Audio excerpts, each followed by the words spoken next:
दुखुनांथाव खौरां गुवाहाटी नोगोरमानि काहिलिपारा ओनसोलनि दक्षिण गावनि सुमित्रा राभाया हारसिं जानांबाय।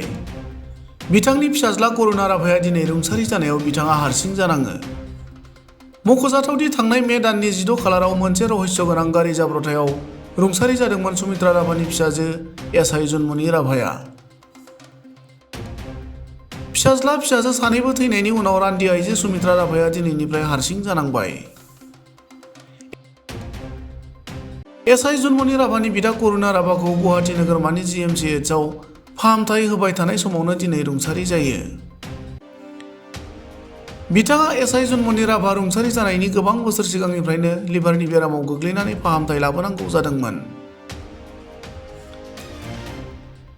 जुनमनि राभानि थैनायनि जाहोनखौ CBIआ नायबिजिरबाय थादोंब्लाबो थैनायनि जाहोना दासिम रोखा जायाखै, जायखौ करुणा राभाया मिथिनो मोनालासेनो दुखुखौ बिखायाव बजबना अरायनि थाखाय बे बुहुमखौ दिनै नागारलांबाय।